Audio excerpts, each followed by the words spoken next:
안녕.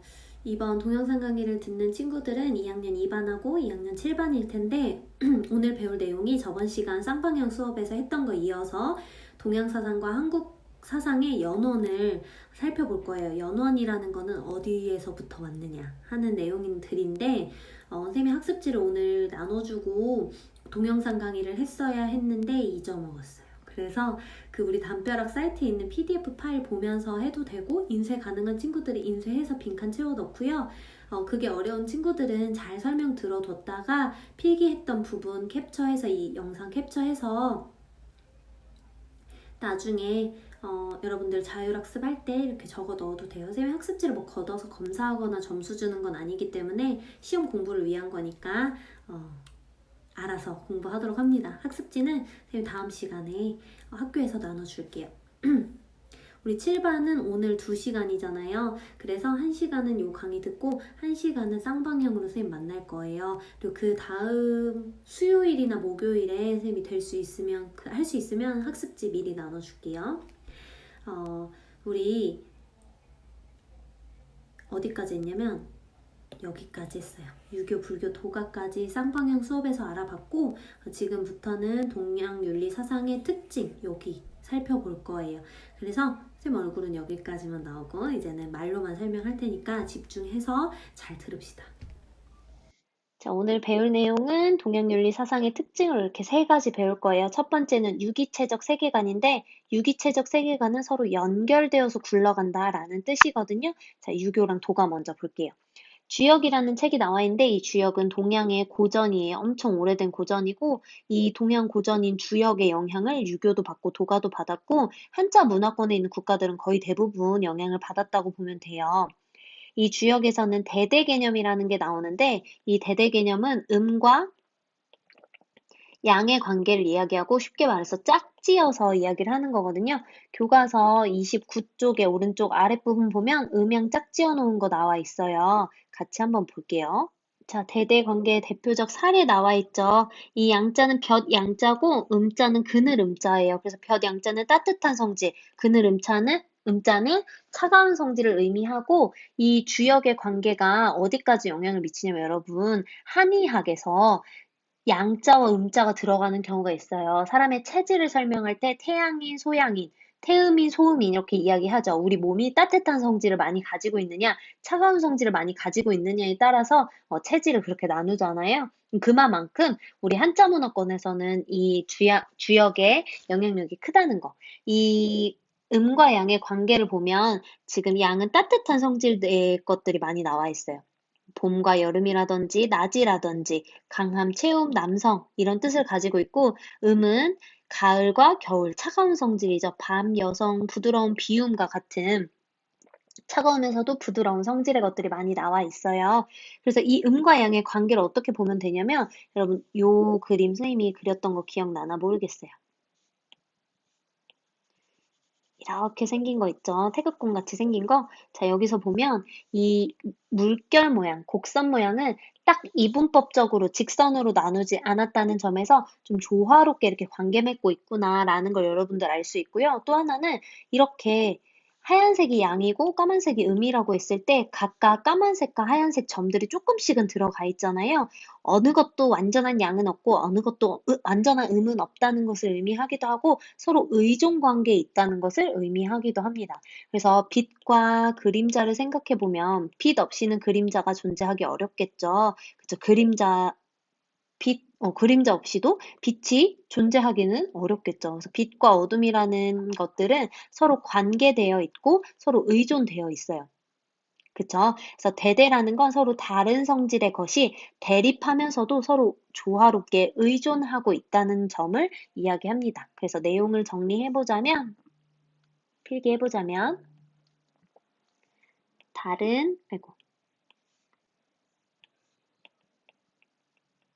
성질을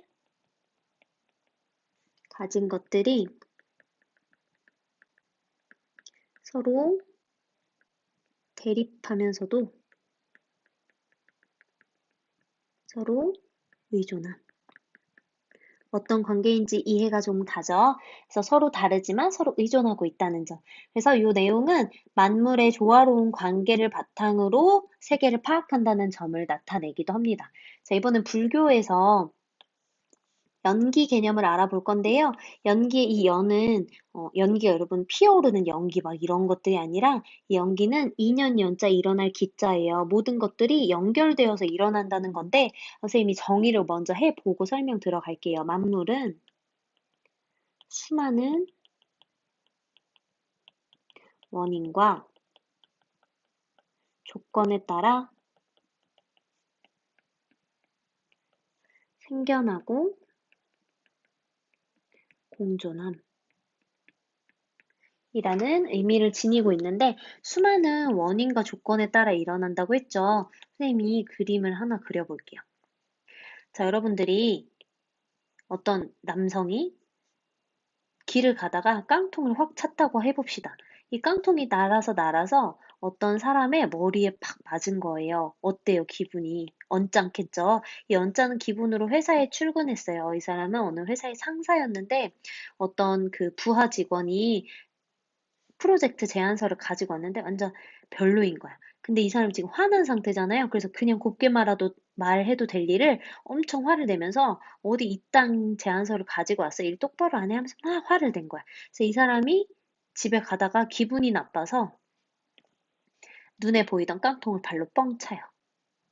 자, 선생님이 지금 설명한 거 시간 관계가 조금 이상하죠? 근데 시간 관계는 생각하지 말고 이게 불교의 연기 개념을 설명할 때 나오는 만화 중에 하나인데 이렇게 우리의 모든 일들과 모든 행동들, 현상들은 다 연결돼서 일어난다는 거예요. 그래서 내가 깡통을 찬 이 행동이 누군가를 화나게 하고 그 화남이 결국에는 나에게 돌아와서 내가 다시 깡통을 발로 차게 되고 이런 현상들.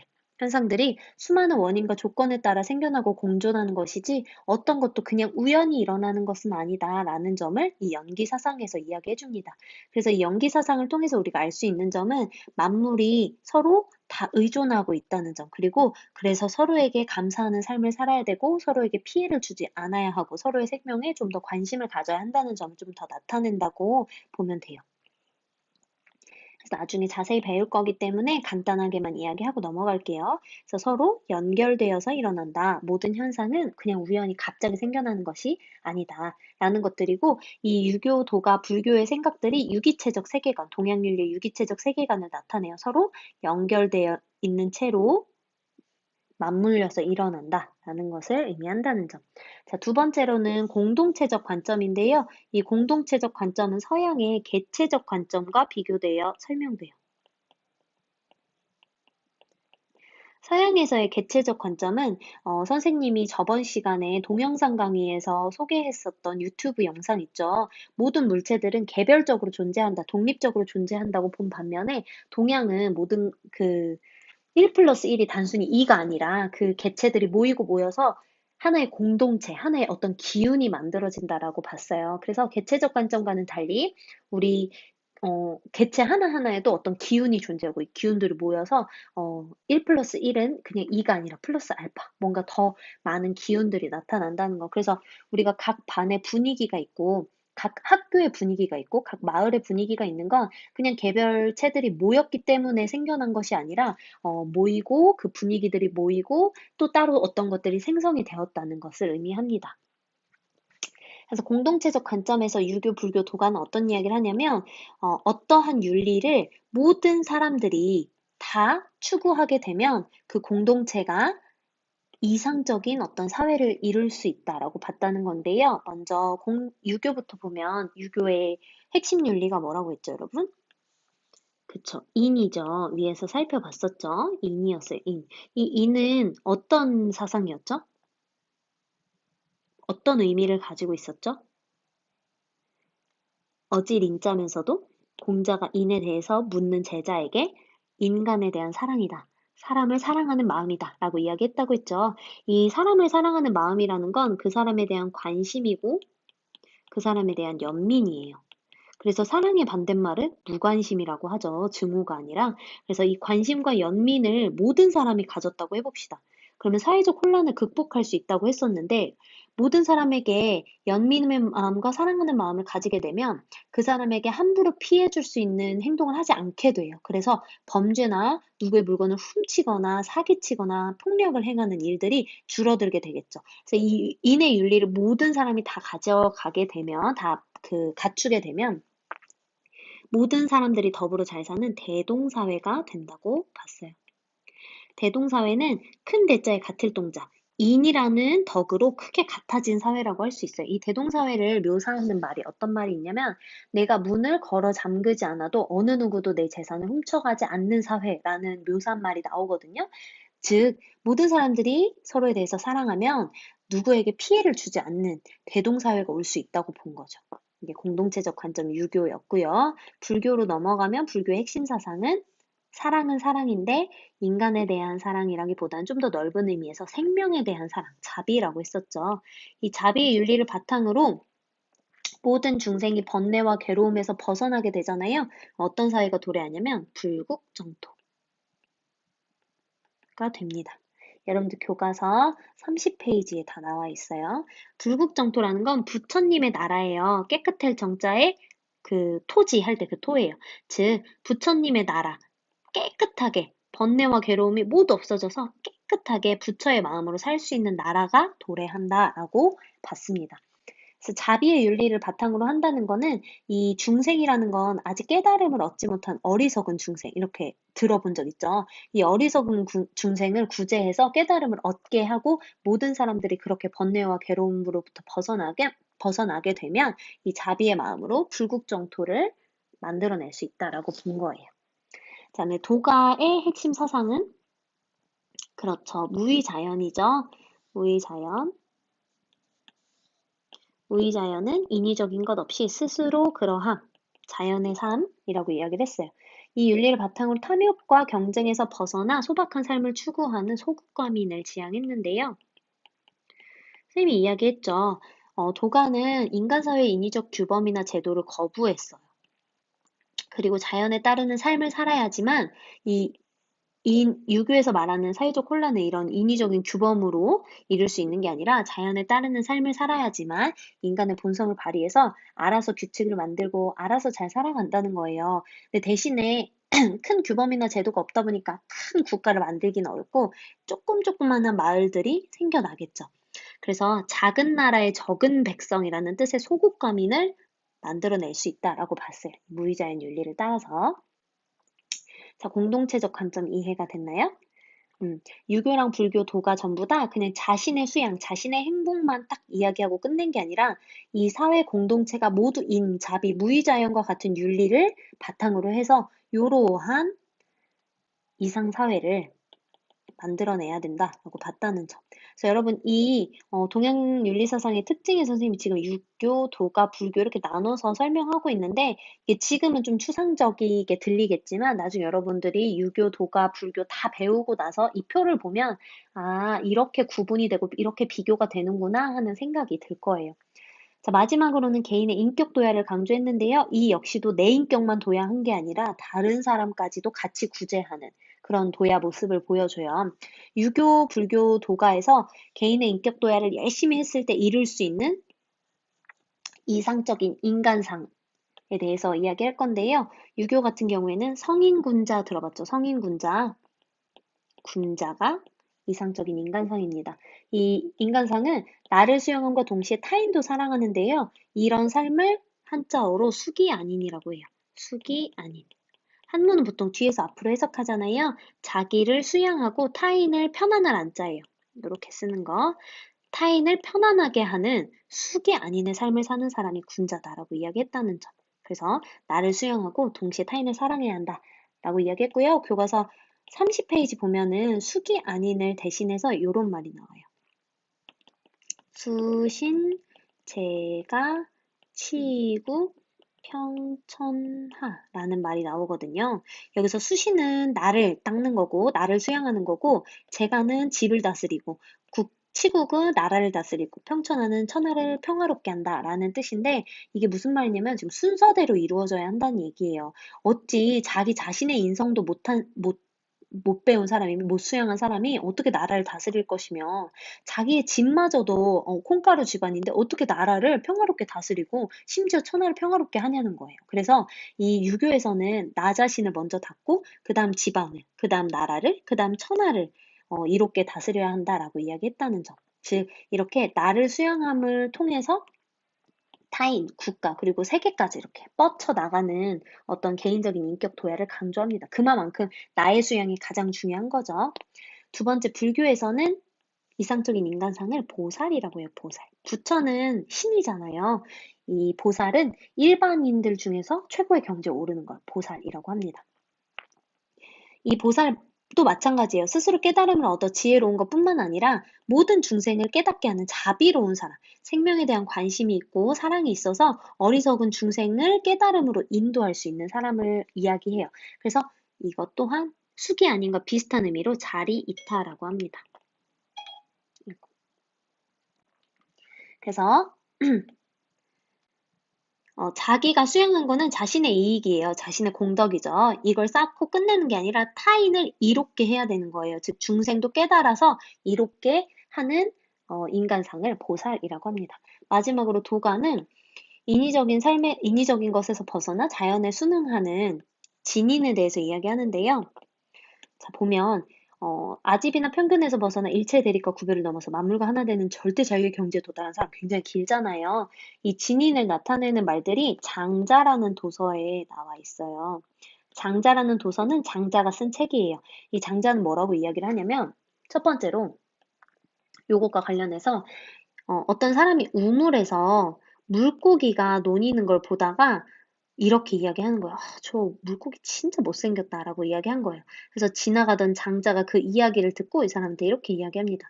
이 물고기의 시선에서 당신을 봤을 때 당신이 더 못생겨 보일 수도 있습니다라고 이야기해요. 자, 이게 무슨 말이에요? 자, 인간의 시선으로만 보면 당연히 물고기가 못생겼죠. 이거는 자기만의 고집, 자기만의 시선에서 바라보는 거죠. 근데 이 자연 모두의 시선으로 바라보면 어떻게 해요? 어떻게 돼요? 물고기의 시선에서만 바라보면 인간도 못생겨 보이는 거예요. 하지만 이 시선을 조금 더 넓히고 나의 고집과 편견에서 벗어나면 이 자연물 모든 것이 어떤 기준에 의해서 잘생기고 못생겼다라고 구분할 수 없다는 점을 알게 되겠죠. 여러분, 아집이나 편견이 있는 사람은 대립과 구별을 만들어요. 나와는 다른 것을 만들어내죠. 아집은 나 아자의 고집할 때 그 집이에요. 그래서 내 고집과 내 편견에서 벗어나지 못하면 대립과 구별을 계속 만들어서 갈등하는 관계를 만드는데 여기서 벗어나면 대립과 구별을 벗어나서 만물과 하나 될 수 있고 절대자유 경지에 도달할 수 있다는 거예요. 그래서 만물과 하나 되는 것은 호접지몽이라는 말에서 잘 나타나는데요. 호접지몽은 그 나비와 관련된 그 일화예요. 그래서 장자가 내가 나비인지 나비가 나인지 모르겠는 꿈을 꿨다라고 이야기하는데, 즉 자연과 하나 된 나의 모습을 묘사하는 말들이 나오는 거지. 그래서 아집과 편견에서 벗어나 대립이나 구별을 하지 않고 시선을 이렇게 좁히지 말고 더 넓혀서 만물과 하나 될 수 있는 절대 자유의 경지에 도달해라 라고 이야기했고, 그런 인간상을 진인이라고 불렀습니다. 그래서 여러분, 이런 단어를 달달달 외우는 거는 전혀 의미가 없어요. 지필평가에서 서답형 문제 안 나와요, 윤리는. 그래서 이런 걸 달달달 외우지 말고 이해해야 하는데 집중하세요. 자, 그럼 위에서 배운 내용을 증명하는 어떤 원문들을 쭉 읽어볼게요. 첫 번째, 주역의 대대인데요. 실로 음양은 반대이면서 서로를 보완하는 짝이라고 할 수 있을 것이다. 아까 우리 대대 개념에서 이야기한 것들 그대로 나와 있죠. 여기다 배운 것들. 짝을 이루면서 둘은 하나의 복합적인 개념이 되고 하나씩 나누어 보아도 서로 독립적인 개념이 된다. 하나가 다른 하나에 의존하고 다른 하나가 없다면 이 하나 역시도 존재할 수 없을 것이다. 한자문화권에서는 대대라고 부르고, 선생님이 잘못 쓴 부분이 있어요. 짝, 공통. 선생님이 이 학습지를 혼자 손으로 만들기 때문에 선생님이 개떡같이 써도 너희가 찰떡같이 알아봐주면 돼요. 이 한자문화권에서는 거의 이런 생각들을 공통 근거로 하고 있다는 점. 그래서 그때 얘기했었죠. 빛과 그림자의 관계라고 생각하면 됩니다. 넘어가서 동양의 자연관 보면 어떠한 힘도 자연 이외에는 어떠한 힘도 인정하지 않는데요. 그만큼 자연이 최고의 질서라는 거예요. 그리고 그 자체로서 하나의 체계이며 질서이고 모든 것이 조화 통일되어 있다고 나와 있는데, 동양은 아까도 이야기했듯이 이런 유기체적 세계관을 가지고 있어요. 그래서 함께 살아나고 함께 공존하는, 함께 존재하는 것을 강조하는데 이거는 서양의 이분법적 세계관과 대립됩니다. 이분법적 세계관이라는 것은 세계를 아까 태극권에서 물결로 나눴던 것과는 달리 딱 하나로 일자로 나눠버리는 거예요. 자연과 인간을 서로 대립하는 구도에 놓는 거죠. 선생님이 18세기 영국에서 어떤 게 일어났다고 했죠? 그쵸, 산업혁명이 일어났다고 했죠? 이때 당시 인간은 생각할 수 있는 주체였어요. 반면에 다른 자연물들은 생각할 수 없는 대상이었죠.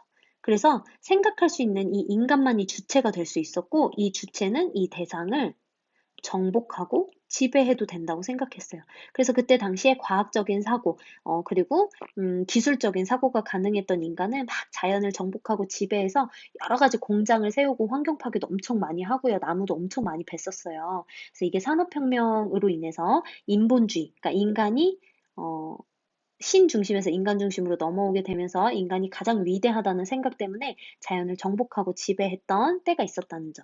즉, 이 인본법적 세계관은 자연을 정복하고 지배하려는 세계관이에요. 이런 것과 좀 대비되죠. 물론 서양이 전체 사상가들이 다 이분법적 세계관인 거는 절대 아니에요. 현재는 많이 환경오염이나 이런 것도 신경 쓰고 있고, 그치만 이 유기체적 세계관을 먼저 이야기한 동양과는 예전의 서양의 이분법적 세계관과 좀 대립되는 부분들이 있었다는 점. 그다음에 세 번째로는 조화와 공존을 강조하는 동양 윤리 사상인데요. 보면 공통적인 이야기들이 나와요. 하늘을 아버지라 하고 땅을 어머니라 한다. 하면서 뒤에 천지를 이끄는 원리를 나의 본성으로 여긴다. 천지는 나와 같은 뿌리를 지니고 있고 만물은 나와 한 몸이다. 천지는 나와 나란히 생겨나고 만물은 나와 하나이다.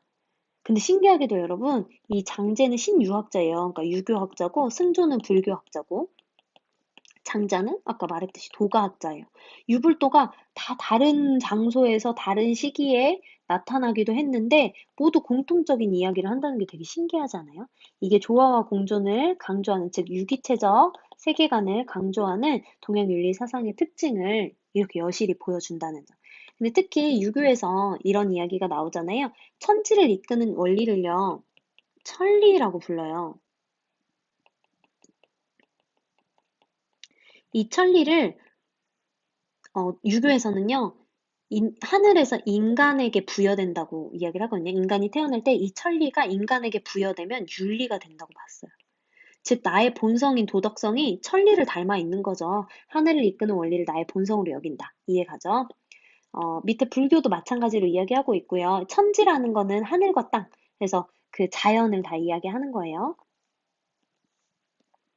그리고 만물은 나와 하나이다 라는 말은 장자가 이제 무라일체라는 말로 표현하기도 해요. 다 아는 표현이죠. 사자성어죠. 무라일체. 자, 다음으로는 하나 더 있어요. 동양의 현실주의적 사고인데 이거는 교과서에 30페이지 아래쪽에 나와 있어요. 참고하세요. 이거는 이제 추가적으로 하나 더 이야기하는 건데 동양이 우리가 되게 공상적이라고 생각하고 이상주의적이라고 생각할 수도 있는데 사실은 굉장히 현실주의적이에요. 공자라는 사상가는요, 어떤 제자가 죽음에 대해서 그리고 귀신에 대해서 물어보게 되는데 스승님, 죽음 이후의 세계는 어떤 세계입니까? 궁금합니다. 또 귀신은 어떤 존재입니까? 우리는 귀신을 어떻게 섬겨야 합니까? 라고 이야기하는데 사실 공자가 죽음 이후의 세계나 귀신을 믿지 않은 건 아니었어요. 귀신을 믿으니까 조상님에 대한 제사를 지냈겠죠? 근데 공자는 그 제자에게 이렇게 대답합니다. 야, 이 녀석아, 너 내일의 일도 잘 모르면서 내일 무슨 일이 일어날지도 모르는데 어찌 죽음 이후의 세계를 알려고 하냐. 그리고 네 옆에 사람들도 제대로 신경 못 쓰면서 어찌 귀신을 먼저 알려고 하냐라고 이야기하면서 이 죽음과 귀신에 대한 알은 현실에서 쓸모가 없으면 아무 소용없다고 이야기를 합니다. 굉장히 현실주의적이죠. 그래서 뒤에도 이렇게 나와 있어요. 우리가 살아가는 일에 소용이 없는 것이라면 의미가 없다는 뜻이기도 하다. 즉, 현세에서의 다른 사람과의 관계가 가장 중요하다라고 이야기했다는 점. 그래서 이런 동양의 현실주의적인 면모도 알아두면 좋겠죠. 넘어가서 한국 윤리 사상의 배경 볼게요. 한국 윤리 사상의 배경은 우리의 건국 신화 있죠. 건국 신화를 기반으로 단단하게 형성이 되어 있어요. 우리가 이런 건국 신화의 영향을 많이 받은 그 증거 중에 하나가 여러분 백의 민족, 민족주의거든요. 그래서 우리나라가 못하는 것 중 하나가 다문화죠. 다양한 문화를 받아들이고 흡수하고 혹은 조화시키고 공존하는 걸 좀 어려워하는 경향이 있어요. 그래서 우리가 한국 사람이라고 하면 보통은 한국의 어떤 혈통을 지닌 우리의 민족을 생각하는 경우가 많아요. 이런 민족주의를 지니고 있는 것도 어떤 건국 신화에서부터 어떤 기틀이 마련되어 있기 때문이다라고 생각하면 좋을 것 같아요. 근데 이런 건국 신화로부터의 영향이 안 좋은 영향만 있는 건 당연히 아니겠죠. 그래서 우리 한국 윤리 사상이 동양 윤리 사상을 받아들이는 과정에서 우리의 주체성도 굉장히 많이 발현을 하고 있는데 그 주체성이 드러나는 연원, 그러니까 그 배경을 살펴보면 그 배경 안에 건국 신화가 있다라고 생각하면 될 것 같아요. 고조선의 단군 신화 먼저 한번 볼게요. 하느님 하느님인 환인의 아들 환웅이 인간 세상을 다스리기를 원하였다. 아버지는 아들의 뜻을 알고서 인간 세상을 내려다 보니 인간을 널리 이롭게 할 만하였다. 여기서 널리 이롭게 하다. 이 한자 해석하면 뭐죠? 그쵸. 홍익인간이죠. 홍익인간에서 이 홍자는 붉을 홍이 아니라 넓을 홍자를 의미해요. 홍익인간은 널리 인간을 이롭게 하기 위해서 세상에 내려온 환웅의 이야기를 하면서 이제 인본주의를 드러냅니다. 인본주의는 인간이 이 세상의 중심이라고 생각하는 사상이라고 생각하시면 됩니다. 그래서 아들 환웅이 인간 세상에 내려가서 다스리게 하였다. 환웅이 무리를 끌고 태백산 정상의 신단수 아래로 내려와 그곳을 신시라고 일컬으며 다스렸다. 자, 지금 환웅이 인간 세상에 내려왔대요. 하늘에서 인간 세상으로 내려오고 그리고 신시라고 일컬으며 다스렸다는 거는 신이라고 일컫는 거죠. 하늘을. 그래서 이걸 경천사상이라고 합니다. 하늘을 존경하다. 경천사상. 하늘을 존경하다. 곰과 범이 환웅에게 인간이 되게 해달라고 간청하였다. 이들의 간청을 들은 환웅은 쑥과 마늘을 주면서 너희가 이것만 먹고 100일간 햇빛을 보지 않으면 사람이 될 수 있다라고 하였다. 곰은 그렇게 하여 여자의 몸을 얻었지만 범은 참지 못하고 뛰쳐나가 사람이 되지 못하였다. 웅녀가 결혼할 상대가 없어서 늘 신단수 아래서 아이를 가지게 해달라고 기원을 했더니 환웅이 잠시 인간으로 변해 웅녀와 혼인을 하였다. 그 후 웅녀가 아들을 낳았으니 그가 단군 왕검이다. 여러분, 환웅이 인간으로 변해서 심지어 동물과 혼인했대요. 지금 하늘과 인간과 동물 자연이 완전히 조화롭게 화합하는 장면을 볼 수가 있죠. 이게 화합과 조화의 정신을 드러낸다고 할 수 있어요. 여러분, 지금 선생님이 이렇게 해석해 놓은 부분들 있죠. 이거는 여러분들이 접할 수 있는 대부분의 문제집, 대부분의 교과서에서 이렇게 해석을 하고 있기 때문에 선생님이 콕콕 집어서 얘기를 한 거지, 사실 이런 부분들에서 여러 가지 부분에서 조화와 화합의 정신이라든지 경천사상, 인본주의 이런 모습들을 충분히 찾아볼 수 있어요. 예를 들면 곰과 범이 뭐 하러 인간이 되게 해달라고 했겠어요. 그쵸? 그냥 곰과 범으로 살아가면 되는데. 근데 우리가 지금 단군 신화에서 인간을 세상의 중심으로 생각하고 있기 때문에 인간이 되게 해달라고 한 거죠. 그래서 이런 부분 또한 인본주의로 해석할 수 있고요. 음, 늘 신단수 아래서 아이를 가지게 해달라고 기원하였다. 아까 신단수라는 건 하늘을 대상으로 기도를 올리는 곳인데 거기다가 계속 기원을 하는 것도 하나의 경천사상을 드러내는 문장이라고 할 수 있죠. 그래서 여러분이 해석하면 해석하는 대로 어떻게든 해석이 된다는 거. 그래서 이게 꼭 정답만은 아니에요. 그래서 이런 식으로 해석을 할 수 있다. 라는 것 뿐이지. 그 다음에 박혁것의 신화가 있는데요. 박혁것의 신화도 같이 읽어볼게요. 지난해 우두머리들이 나라를 세우고 도읍을 정하고자 높은 곳에 올라갔대요. 그랬더니 남쪽 양산 아래 우물가에 이상한 기운의 번갯빛이 또 하늘에서 땅으로 비치고 있었대요. 거의 대부분 하늘에서 땅을 비치지 땅에서 뭔가 솟아나는 전설은 거의 없죠. 그곳을 찾아가 보니 붉은 알이 있어 그것을 깨니 어린 남자아이가 나왔다. 그러자 새와 짐승이 춤을 추었으며 천지가 진동하고 해와 달이 빛났다. 이 아이에게 혁거세라는 이름을 붙였다. 혁거세는 붉은 해라고도 하는데 이는 세상을 밝게 다스리는 왕이라는 말이다. 자, 여기에서 이상한 번갯빛이 하늘에서 땅으로 비치고 있었다는 것도 경천사상을 의미하죠. 자, 그리고 아까 이야기했던 것처럼 새와 짐승이 춤을 췄대요. 천지가 진동했대요. 남자아이 하나 나왔다고. 이것도 인간이 세상의 중심이라는 인본주의를 나타내기도 하고요. 요 밑에 요거 세상을 밝게 다스리는 왕이 어쨌든 인간이죠. 이것도 인본주의를 드러내는 문장이라는 점. 여기서 붉은 해는요, 여러분 붉은 해를 의미해요. 붉은 해. 즉, 혁거세가 붉은 해를 의미하고, 즉, 붉은 해라는 것은 세상을 밝게 다스리는 왕이라는 말을 의미한다라고 이야기하는 거예요. 자, 방금까지 살펴봤던 내용들이 밑에 다 나와 있어요. 경천사상부터 인본주의까지. 경천사상은 하늘을 성스럽게 여겨서 하늘과 인간 세상을 계속 연결하고자 했다는 점. 화학과 조화는 하늘과 땅, 신과 인간, 그리고 동물과 식물이 조화를 이루고 상생하는 모습을 강조한다는 점.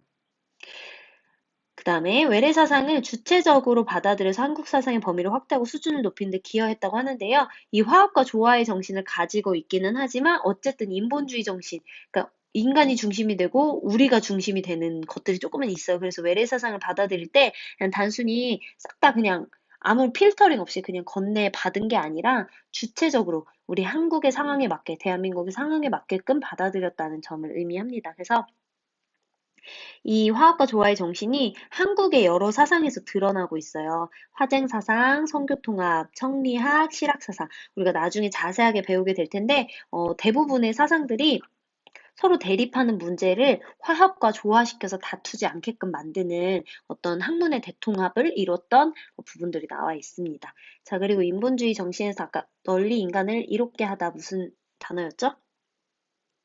그쵸, 홍익인간이죠. 그래서 홍익 인간과 같은 인본주의 정신은 인간을 중시해서 평화와 인류애를 지향했다는 점. 그래서 민본주의, 성리학, 동학의 인간 존중 사상 나중에 배울 이런 내용들이 우리 인간 세상의 평화와 인류애를 지향하고 있다는 점을 나타냅니다.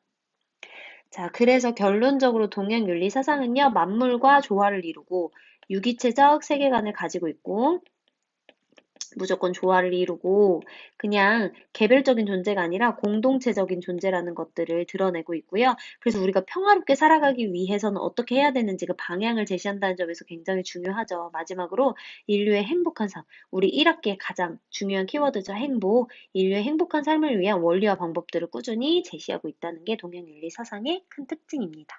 자, 그래서 여기까지 동양윤리 사상과 한국윤리 사상의 연원을 살펴봤고요. 다음 시간부터는 이제 인의 윤리, 유교윤리부터 배워보도록 하겠습니다.